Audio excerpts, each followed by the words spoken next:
তো জয় হিন্দ, আমি রাকেশ, আপনারা দেখছেন অল মিডিয়া অ্যানালাইসিস। আজকের দিনে আমেরিকা যে পরিমাণ উন্নত হয়েছে, সেই একই পরিমাণ উন্নত আজ চায়না যে দ্রুত গতিতে উন্নতির দিকে এগিয়ে যাচ্ছে, তা ভবিষ্যতে মনে হয় কল্পনার বাহির।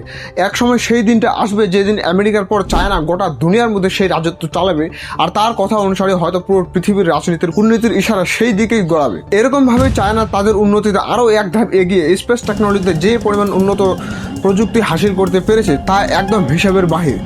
বর্তমানে আমেরিকার স্পেস এক্স আর ব্লু অরিজিন, যেটা হচ্ছে জেফ বেজোসের কোম্পানি, তাদের যে রকেট সিস্টেম যেটা মহাকাশে গিয়ে স্যাটেলাইট ছাড়ার পর আবার পুনরায় সেই একই গতিতে ফিরে আসতে পারে, একদম স্বাভাবিক অবস্থায় ভূমিতে স্পষ্ট ল্যান্ড করতে পারে, সেরকম টেকনোলজি আজ চায়নাও আবিষ্কার করতে পেরেছে। এটা হচ্ছে সেরকম ধরনের টেকনোলজি, ধরে নাও যে আমরা ছোটবেলায় যে ছোট্ট রকেটটা জ্বালাতাম বোতলে করে ভরে দিয়ে, সেই রকেট যখন আকাশে গিয়ে ফুটলো, আবার সেই রকেটের ডানটি যদি পুনরায় ফিরে আসে তাহলে কেমন হবে? এইরকমই একই টেকনোলজি এখন আমেরিকার পর চায়না সেটা সফলভাবে আবিষ্কার করতে পেরেছে।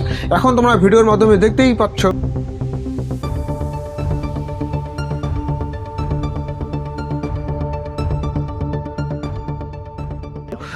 যে চায়নার মধ্যে যে এই রকেটটা আবিষ্কার করা হয়েছে, লং মার্চ 10A নামে যে রকেটটা, মহাকাশে গিয়ে স্যাটেলাইট তো ছাড়বে, বাকি যে তার পিছনের অংশের টুকরাটা সেটা এখন আবার পুনরায় পৃথিবীতে ল্যান্ড করা সম্ভব হবে।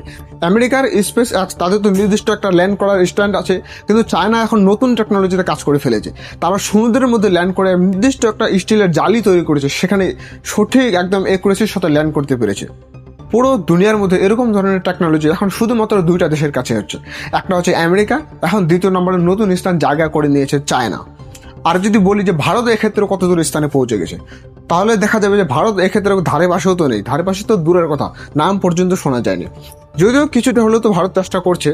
ভারতের যে আজ থেকে কয়েক বছর আগে যেটা রকেটের ট্রায়াল করেছিল, যেটাকে আমরা রিইউজেবল রকেট বলি, যেটা আকাশে যাওয়ার পর আবার পুনরায় সেটা স্বাভাবিক অবস্থায় জমিতে ফিরে আসবে, তো ভারতের রকেট তো সেরকম ভাবে ডাইরেক্ট ল্যান্ড করার মতো সাধ্য হয়নি এখনো, কিন্তু কিছুটা হলো বিমানের মতো যে ল্যান্ড করে সেরকম টেকনোলজি আবিষ্কার করতে পেরেছে। ভবিষ্যতে দেখা যাক আরো কত দ্রুত উন্নত টেকনোলজি করতে পারে ভারত।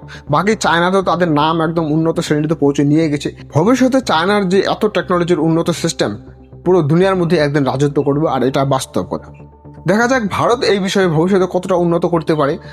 বাকি এই পুরো ঘটনাটার বিষয়ে তোমাদের কি মতামত অবশ্যই কমেন্টে জানাও। আর এরকমের নিউজ রিলেটেড আপডেট ইনফরমেশন পেতে অবশ্যই সাবস্ক্রাইব করো আমাদের চ্যানেল অল মিডিয়া অ্যানালাইসিস। তো দেখা হচ্ছে পরের অন্য কোনো ভিডিওতে, ততক্ষণে জয় ভারত।